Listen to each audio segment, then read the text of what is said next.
Bonjour à tous et bienvenue dans cette nouvelle vidéo. Aujourd'hui, j'avais envie de parler un petit peu matériel et je vous propose ensemble de voir un petit peu ma collection de dés, ceux que j'utilise beaucoup et ceux que j'utilise peu, de vous montrer aussi tout ce que j'ai en cartes. J'aime beaucoup les cartes pour les différents jeux de rôle que j'ai, donc je vous propose de regarder ça ensemble tout de suite. Une aventure, une épopée, des créatures, des lancers de dés, un souvenir, une vie entière, entière, entière. On va commencer avec le tiroir que j'ai du coup à mon bureau. Donc c'est vraiment ce que j'ai à portée de main le plus rapide et ce que j'utilise le plus. J'ai le compteur de points de vie qui est toujours bien utile. Et au niveau des dés, voici ce que j'ai. J'ai deux sets principaux que j'adore et je passe souvent de l'un à l'autre pour mes parties. Et en fait, la particularité, je vais essayer de vous montrer, de ces dés, c'est qu'ils ont l'intérieur qui est liquide. Donc celui-ci à l'intérieur, c'est des paillettes et je le trouve trop beau. Par contre, faites gaffe hein, si vous avez des petits parce qu'ils sont ultra tranchants. Et le deuxième set que j'ai, c'est celui-ci qui est aussi liquide à l'intérieur. Et du coup, comme vous le voyez, en fait, il y a un œil qui reste toujours vers le haut. Je le trouve trop beau ce set. C'est vraiment... C'était pas des sets qui étaient donnés du tout, mais je m'en sers tout le temps. Ils sont trop chouettes et j'alterne en fonction du type de personnage que j'ai. Je trouve que les verts correspondent mieux à des personnages un peu plus sombres, alors que là, on est plutôt sur tout ce qui est magicien. J'ai aussi les mini-dés qui sont ici et que j'emmène avec moi quand je joue à l'extérieur. Comme vous voyez, vraiment, ils sont tout rikiki rikiki, mais c'est super pratique pour pas avoir des choses trop lourdes. Et enfin, j'ai simplement quelques D6, parce que ça, c'est toujours utile, que ce soit pour compter les sorts, pour compter les points de vie des PNJ, ce genre de choses. Voilà, ça sert tout le temps, donc j'en ai un petit stock ici. Ça me permet d'en lancer plusieurs en même temps, en fait. On continue avec les dés qui sont des dés de ma boutique, que je fabrique du coup artisanalement. Donc là, on a les dés PNJ. Alors, moi, j'ai ceux qui ont des défauts, donc si jamais vous voyez un défaut, vous paniquez pas. Et du coup, ceux-là, c'est des dés qui vous permettent de générer en un lancer un PNJ avec les plus grandes choses, les plus grandes lignes qui le définissent. Donc c'est quelque chose, ça qui me sert dans toutes mes parties tout le temps. Ça me permet de varier complètement les PNJ, de garder le hasard aussi pour ne pas influer sur leur caractère. Dans la même branche, nous avons les dés pour faire les donjons. Pareil, ça vous permet de générer une pièce après l'autre. Vous avez toujours un petit mode d'emploi comme ceci qui va avec. Vous l'avez aussi sur le site si vous êtes curieux. Le set pour faire les planètes et j'ai aussi celui pour faire des loots. Donc pareil, vous lancez vos dés et vous savez à peu près ce que vous recevez, en tout cas quel type d'objet, de quelle qualité et combien en fait. Et l'exploration pour tout ce qui va concerner la nature, les différents biomes qu'on va passer, ça peut être des hexas ou des choses comme ça. Là, je les ai pas sous la main parce que je les ai dans mon sac de déplacement parce que j'ai joué hors de chez moi. Mais vous les retrouvez aussi sur le site, vous avez le lien bien sûr en description. On continue avec ces dés-là qui sont les dés pour jouer à Vampire la Mascarade. Je les aime beaucoup, c'est très chouette. Du coup, vous avez pas de chiffres, vous avez juste réussite ou non. Donc quand il y a ça, c'est une réussite. Quand c'est blanc, c'est raté. Là, on est sur un échec critique, hein, vous voyez la tête de mort. Et enfin, quand vous avez une plus grande croix comme ceci, du coup, c'est un 10, c'est une réussite critique. Donc ça, je m'en sers beaucoup, je trouve ça très sympa, ça permet en un coup d'œil quand on joue à Vampire, surtout si vous jouez beaucoup, de voir si c'est réussi ou pas. On reste toujours dans tout ce qui est le monde des ténèbres, et là, c'est les dés pour ma mage, du coup. Donc c'est exactement la même chose, sauf que là il n'y a pas les dessins et c'est des dés que j'ai trouvé moi-même parce que j'avais pas trouvé les dés qui étaient faits spécifiquement pour. En tout cas, du coup, ça permet d'alterner parce que dans le système du monde des ténèbres, en fait, il y a des dés qui doivent être remplacés par des dés d'une autre couleur pour en fonction de la situation ou en fonction de votre fiche personnage. Et du coup, là, je suis sur un violet clair et un violet foncé. J'arrive bien à les discerner, donc j'aime beaucoup. Et ici, on est du coup sur du rouge et noir. Les dés oranges que vous voyez ici sont pour Hunter, toujours du monde des ténèbres. Du coup, j'ai que une couleur pour le moment. Je sais pas s'ils ont fait des dés spéciaux, j'ai pas vu. Et bien sûr, il y a aussi les dés de Werewolf qui vont pas trop tarder à arriver, j'espère. Le livre a du retard, donc on verra bien. Mais du coup, chacun de mes persos de ma grosse campagne, la multi-campagne, aura ses propres dés. Je suis très contente de ça. J'aime bien un peu pousser le vice de ce côté-là. J'ai l'impression que ça m'aide à m'immerger, c'est quelque chose qui m'amuse beaucoup. Alors vous voyez là, j'ai tout rangé dans des bols, enfin des petits rangements que j'ai trouvés sur Amazon et ça me permet de les mettre dans un tiroir et de facilement les retrouver. Ça, il y a différents jeux à l'intérieur. Peut-être que vous reconnaissez celui-là. Ce sont les dés pour Fallout et en fait je les ai créés moi-même. J'ai simplement récupéré à peu près les designs, je les ai redessinés et je les ai gravés à la maison. Un peu l'intérêt quand même parfois d'être artisan. Ça évite de dépenser. Je savais pas combien je jouerais à Fallout et du coup, ben, je me suis dit autant les faire moi-même. Donc c'est des dés de dégâts en fait. Vous voyez, c'est des impacts de balles. Les dés que vous voyez ici ce sont les dés de City of the Mist. Donc ils sont plutôt classiques à part qu'ils ont un petit logo. Je les trouve très beaux en termes de couleurs. Ils font un peu pierre. Alors c'est du plastique, mais il y a un effet pierre qui est dessiné que je trouve très joli. Mais j'ai pas encore joué avec parce que j'ai eu du mal avec ma lecture. En fait, je m'attendais pas à ça par rapport au livre. Du coup, j'étais un peu déçue. Alors c'était ma faute, je m'étais mal renseignée, mais du coup j'attends d'avoir de nouveau envie de découvrir ce jeu et du coup d'avoir envie de faire un personnage qui va coller un peu plus à l'univers. Les derniers dés qui sont là-dedans, ce sont les dés pour Mutant Year Zero, un super jeu post-apo si vous ne le connaissez pas, qui se base beaucoup sur le bac à sable, donc en plus qui est très solo-friendly. Et du coup, bah, ce sont différents dés pour les combats. Ce sont des dés qui sont jolis, j'aimais bien un peu l'esthétique et tout. Donc je suis très contente de les avoir pris.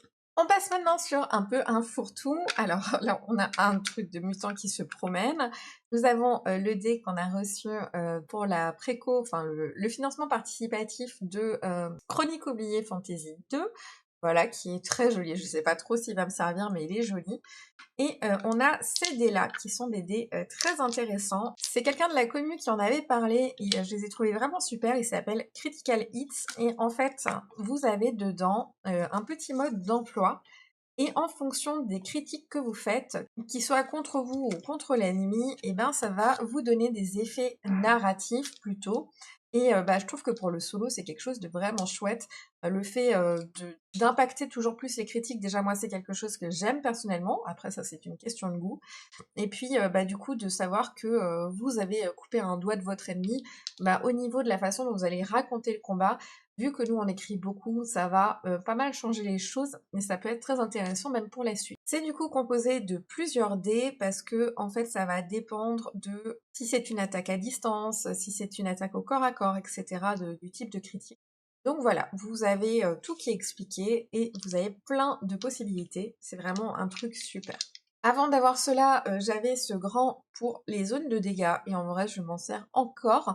Je le trouve très sympa, c'est juste que celui-là il est vraiment très rapide à lancer et des fois par rapport à la narration, si vous avez pris un coup, si vous avez mis un coup, si vous pouvez dire rapidement à quel endroit il y a eu la blessure, voilà, ça peut beaucoup aider. Celui-là je m'en sers vraiment pour la narration parce que des fois j'essaye de raconter un petit peu les combats. Donc voilà, ça permet de rendre un peu de détails et de rendre les choses un peu plausibles. Les dés qui sont là sont les dés pour Shan. Du coup, bah, j'ai fait une vidéo dessus. Si vous êtes curieux, n'hésitez pas à aller voir. Un super jeu de science-fiction, mais avec un tout petit poil de Medfan. Vraiment très très chouette. Le dernier dé qui est là-dedans, c'est les dés qui permettent d'utiliser des dessins pour générer des choses. Il y a des gens qui s'en servent à la place des mots-clés. Moi, j'y arrive pas du tout. Et si celui-là, il est ici, c'est simplement parce que ma fille l'a laissé traîner et que je l'ai rangé rapidement pour pas le perdre. On continue dans des choses un petit peu étranges. Alors ici nous avons tout ce qui est runes. Alors je sais que ce n'est pas un dé, mais en vrai en jeu de rôle ça sert un petit peu de la même façon. Et elles sont plutôt sympas.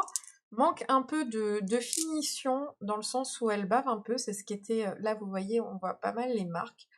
Après c'est pas gênant parce qu'on est sur quelque chose qui est censé être un peu ancien, etc. Donc voilà, c'est quand même très chouette, il y a plein de formes différentes, et du coup, en fonction de comment elles tombent, bah, vous allez les interpréter. Du coup, ça sert normalement pour le jeu viking, après bien sûr, ce sont des runes, vous pouvez en servir dans un autre jeu de la même façon qu'un tarot par exemple. Ici, on a le dé alphabet, ça peut vous aider pour quelque chose, pour faire un nom, pour plein de petites choses, je trouve ça très sympa. Il a pas l'air hyper bien équilibré, je vois pas trop comment certaines choses peuvent tomber, c'était un peu pour la blague que je l'avais pris, je trouvais ça amusant. Et qui sait, bah, ça va peut-être me servir un jour.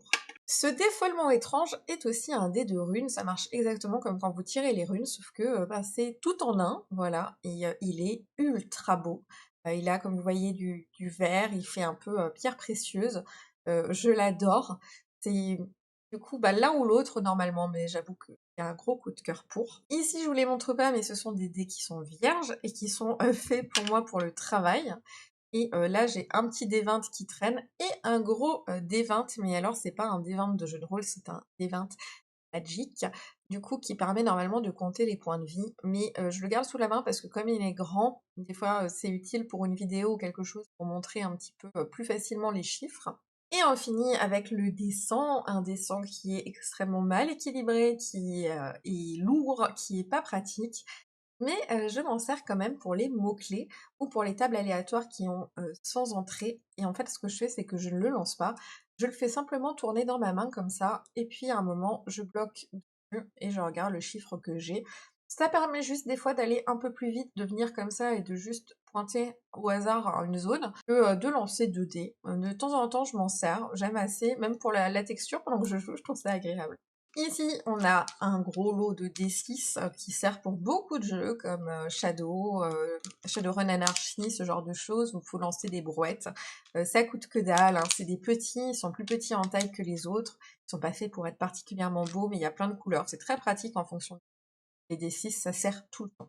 Nous passons dans les dés étranges et on a à nouveau un gros dé 100. Ce sont les dés qui sont faits pour Dungeon Crawl classique et du coup, bah, comme vous le voyez, il y en a plein de différents parce que c'est un jeu qui utilise vraiment beaucoup de dés.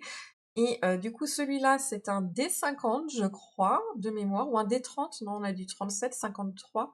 Ça doit être un D60. Ici, du coup, ça c'est un D100. Celui-là, je m'en suis jamais servi. Je me sers plus de l'autre. Je sais pas s'il s'arrête vraiment. Ouais, si. À tester s'il est mieux que l'autre. On a des dés classiques que vous connaissez, comme le D6, le D100, etc. On a ici un D7. Et oui, et du coup, c'est un peu bizarre à faire rouler, mais bon, ça fonctionne. Ici, on a un D5. Voilà. Nous avons un D4, mais alors dans une forme un peu différente. Et il fait moins pointu que les autres.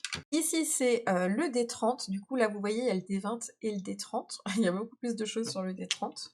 Ah non, mais même pas, parce que ça, c'est le D20. Donc ça, c'est le D30. Donc ça, c'est le D25, je crois. Ah, c'est un bazar, hein, je vous ai dit. Hein. Ici, on a un D16. Et on a aussi un D3. Voilà. Je les trouve hyper rigolos. J'ai jamais trop joué à ce jeu. Faudrait que je m'y repenche une fois. J'ai pas trop eu le temps.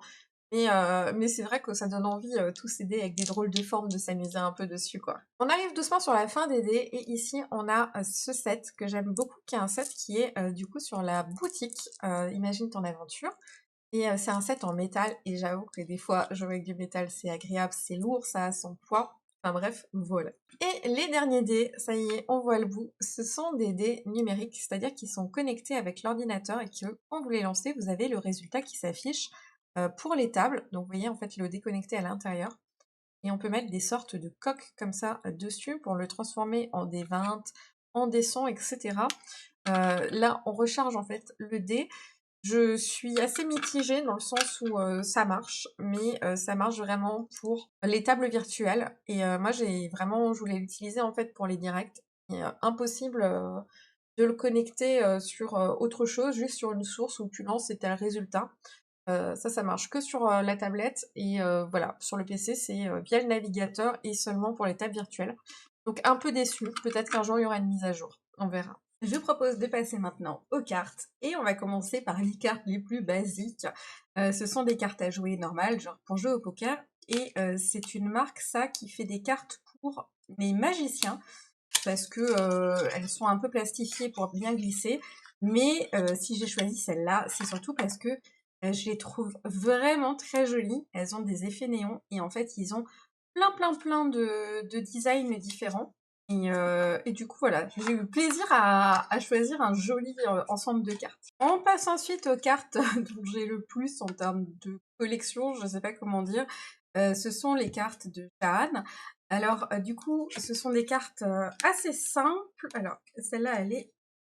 Là, par exemple, ce sont les cartes de pouvoir. J'aime beaucoup, en fait, tout ce qui est cartes pour les sorts et ce genre de choses. parce que ça me permet de les mettre dans mon carnet sans avoir besoin en fait d'ouvrir le livre à chaque fois, etc.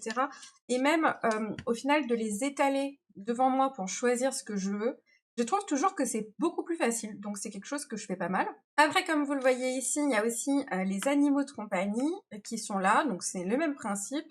Et les PNJ, ça c'est aussi très sympa. Vous pouvez piocher du coup aléatoirement un PNJ quand vous le rencontrez pour avoir différentes informations quand vous jouez au jeu. Voilà. Bon, addiction aux cartes, bonjour. Et là donc c'est des pouvoirs supplémentaires. Toujours dans les cartes utiles, on a les cartes de Chronique oubliée qui sont vraiment très jolies au niveau et des boîtes et des cartes en elles-mêmes. Est-ce que je peux vous en sortir une ? Là, vous voyez, il y a beaucoup d'éléments dessus et en fait, ce sont les voix, donc un peu la même chose que les sorts, si vous ne connaissez pas. Et de la même façon, ça permet de les avoir directement dans son carnet. Donc, toujours jamais de regret en fait pour l'achat des cartes, jamais. En cartes utiles, Donjons et Dragons, ce sont les cartes du pack l'essentiel, je crois. Je sais plus lequel c'est sous, il n'y a pas les pré-tirés. Et en fait, dedans, ce sont des aides de jeu, surtout pour quand on débute, ce qui est assez sympa. Par exemple, là, vous avez les états entravés, pétrifiés, avec une explication du coup de l'autre côté pour savoir ce que c'est. Du coup, vous avez aussi des objets, les objets un peu communs, beaucoup de potions, ce genre de petites choses, les objets qu'on va avoir en bas niveau. Vous avez aussi des PNJ, je vais vous montrer de l'autre côté parce que du coup, vous avez des dessins. Et ça, c'est aussi très sympa parce que de la même façon, vous allez pouvoir venir piocher au hasard si vous avez envie par rapport au loot, même si je me sers plus vraiment de la boîte l'essentiel, je m'en suis assez peu servi au final, puisque j'ai investi dans les livres. J'avoue que ces cartes-là, en plus, qui étaient livrées avec une petite boîte à monter, ça fait bien le taf. Je les garde souvent sous la main. Quand j'ai la flemme, que j'ai pas envie de générer ou de chercher dans un livre, pif paf pouf, j'ai la réponse. Alors là, ça déconne plus, mais ce sont les cartes de sort pour la V5 de Donjons et Dragons. Alors ça existait en version déjà imprimée, malheureusement c'était en rupture partout ou que en anglais, ce que je ne voulais absolument pas. Et en fait, j'ai trouvé ces fiches de sorts sur Etsy, c'est une vendeuse qui propose ça à l'impression. Alors c'était infini à imprimer et à découper. Je ne le vous conseille pas. Moi, j'ai des imprimantes qui tiennent bien le coup, donc ça va, mais voilà. Du coup, je n'ai pas imprimé les versos. De toute façon, ça m'est égal parce que je les glisse vraiment dans mon carnet, donc je vois que l'avant. Mais il y a tellement de sorts dans Donjons et Dragons que vraiment de pouvoir, encore une fois, les étaler, choisir tranquillement, etc., ça le fait. J'ai aussi là les cartes qui vont avec Viking, qui est aussi de la V5. Donc vous avez les différents sorts par rapport aux runes, etc.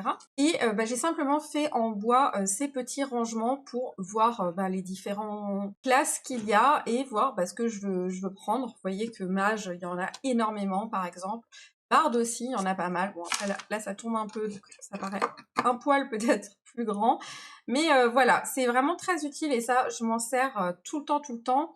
Je sais plus quelle était la vendeuse. J'essayerai de vous le trouver et de vous le mettre en description si jamais ça vous intéresse. Par contre, vous n'êtes pas obligé d'imprimer toutes les classes. Moi, j'aime bien avoir le choix. Et vous pouvez imprimer que la classe que vous jouez, par exemple. Et je crois que ça a coûté une quarantaine d'euros, quelque chose comme ça. Je vais essayer de vous retrouver le lien. On reste dans la famille des aides de jeu. Et ici, ce sont les cartes de combat pour, du coup, Avatar. Alors, c'est des cartes où il y a beaucoup de doublons, puisque c'est fait pour être partagé entre tous les joueurs. Elles sont très jolies, elles sont plastifiées. Et en fait, vous avez des aides par rapport aux états. Vous avez aussi les différentes actions qui peuvent être faites. Puisque c'est un PBTA, vous avez en fait une certaine façon de jouer qui est un peu particulière. Donc là, vous avez des aides en fonction des choix que vous faites. Donc défendre, attaquer, etc. Et je trouve ça hyper sympa parce que c'est pas un système dont j'ai l'habitude, donc moi ça m'aide beaucoup. Le dernier deck d'aide que j'ai, c'est Changelin et c'est à nouveau pour les sorts. Alors le livre, j'ai pas fini de le lire mais je compte l'ajouter dans ma multi-campagne. J'aime beaucoup l'univers, c'est assez spécial. Les cartes sont splendides, on peut pas dire ça autrement. Elles sont pas nervurées mais elles ont un revêtement. Et vraiment, elles sont très très belles dans le style du livre. C'est un livre aussi que je vais passer en V5 comme pour Vampire la Mascarade et comme j'ai fait avec Mage. Et j'espère qu'on pourra jouer ensemble sur Twitch à ça. J'ai hyper hâte. Passons maintenant au tarot. J'adore les tarots dans le jeu de rôle. Alors, j'en ai 3 différents. J'ai celui de Laélite. qui est assez sympa au niveau des designs, parce que ça reprend beaucoup le livre, mais j'avoue que je m'en sers assez peu. J'ai moins aimé en fait le livret explicatif avec, il m'a moins inspiré par rapport aux différentes choses que peut me donner la lecture. Vous voyez, il y a concrétiser, pouvoir, dominer, vaincre, organiser. Effectivement, on arrive à faire pas mal de choses, t'as les personnes. Celui que j'utilise le plus, c'est celui de Mage l'Ascension. En plus, je l'avais chopé en réduction sur Philibert. Ils font souvent des réductions. Et je sais pas pourquoi, mais au niveau des explications, les mots-clés, la façon dont c'était utilisé, ça m'a beaucoup plus inspiré et les cartes sont encore très belles dans la même qualité que Changelin en fait. Et comme vous voyez, les designs sont hyper beaux. Enfin, je suis hyper fan de celui-ci. Je m'en sers à chaque fois. Bon, il y en a à l'envers, hein, puisque ça se mélange à l'endroit, à l'envers aussi par rapport à la lecture des cartes. Mais vraiment splendide.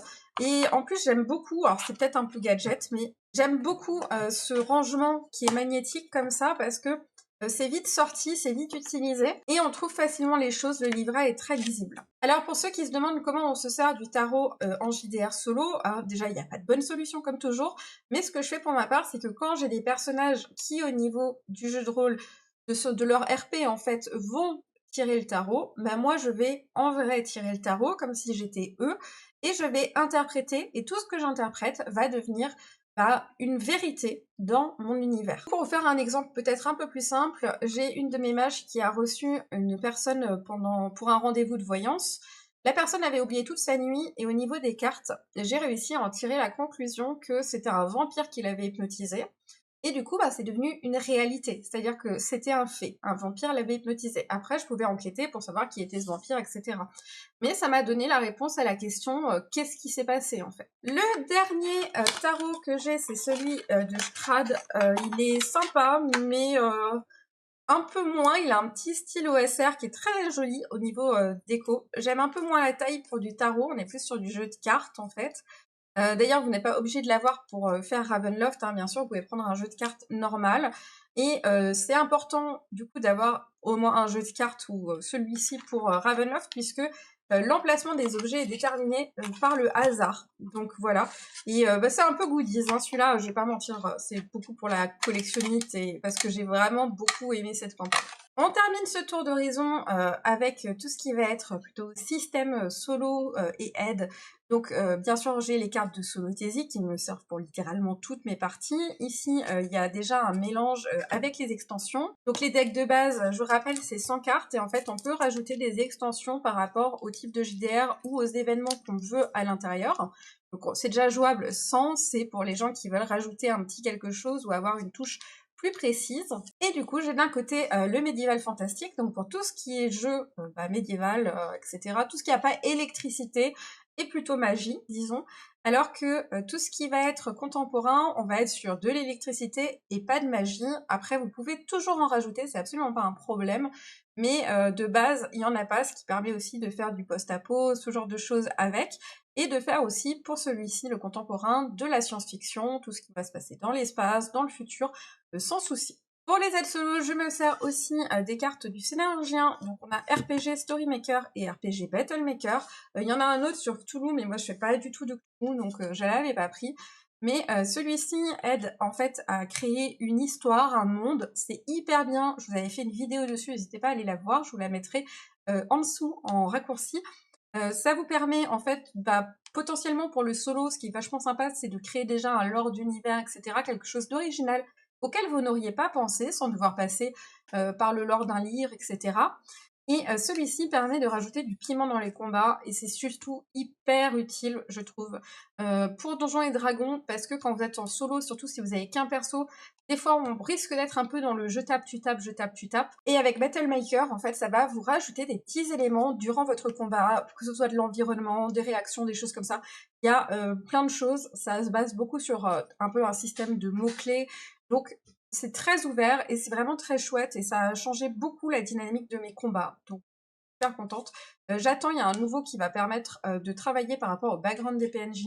Donc ça, ou de son perso. Donc ça va être hyper intéressant aussi. Merci beaucoup d'avoir suivi cette vidéo. J'espère que vous avez passé un bon moment en ma compagnie. N'hésitez pas à me dire en commentaire quel est votre set de dés préféré à vous, à quoi il ressemble. Je serais trop curieuse de le savoir. Dans tous les cas, on se voit bientôt pour une nouvelle vidéo et en attendant que votre aventure soit épique.